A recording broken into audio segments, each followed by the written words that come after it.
Hello everyone, welcome to Jharkhand Pathshala. आज के इस वीडियो में हम लोग डिस्कस करेंगे ode to a nightingale by John Keats के 7th स्टेंजा को। ये जो पोएम है इसे लिखा गया था 1819 में और इसे 1819 में ही पब्लिश भी किया गया था। जॉन कीट्स लिखते हैं, thou wast not born for death, immortal bird.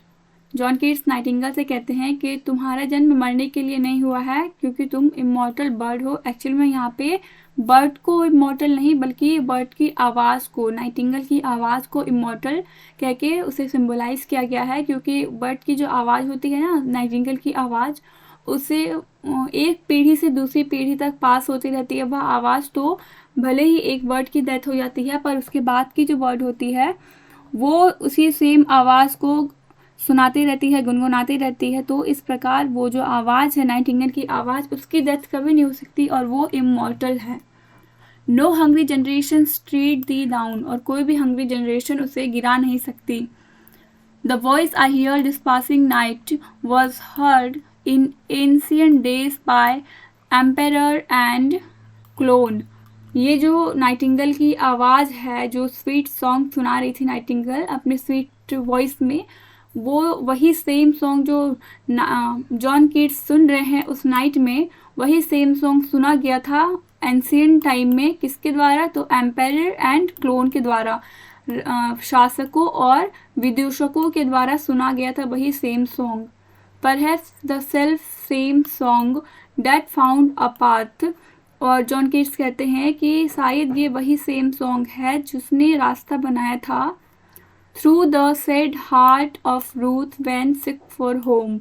जब रूथ कहाँ रास्ता बनाया था? तो रूथ के दिल में से, रूथ के उदास दिल में से रास्ता बनाया था जब वो सिक फॉर होम थी, अपने घर को याद कर रही थी, अपने घर को मिस कर रही थी और थोड़ी उदास थी। She stood in tears amid the alien corn. और रूथ कहाँ खड़ी थी? तो अमीड द एलियन कोर्न, विदेशी अनाज के खेतों में वह खड़ी थी। यहाँ जो रूथ है ना, वो रूथ एक बाइबलिकल कैरेक्टर है। उसकी शादी उसके घर से बहुत दूर कर दी गई थी और उसे अपने मायके की बहुत याद आ रही थी, इसलिए वो अपने पति के खेतों में जब काम कर रही थी, विदेशी खेत में जब काम कर रही थी, तो वहाँ पर वो खड़ी थी और उसके आंखों में आंसू भरा था। आगे जॉन कीट्स लिखते हैं, the same that of the times had charmed magic casements opening on the foam of perilous seas in fairy lands forlorn। तो ये जो सॉन्ग वॉइस है नाइटिंगेल का, ये वही सेम वॉइस है जिसे कई बार अक्सर सुना गया था, जिसने अक्सर मंत्र मुग्ध किया है। किसे? तो मैजिक केसमेंट्स को। मैजिक केसमेंट्स मतलब है कि जादुई खिड़कियों को। और किन खिड़कियों को मंत्रमुग्ध किया है? तो उन खिड़कियों को जो कि कहाँ खुलती है? Opening on the foam of perilous seas. Foam means होता है समुद्र के पानी से जो झाग बनता है उसे फोम कहते हैं।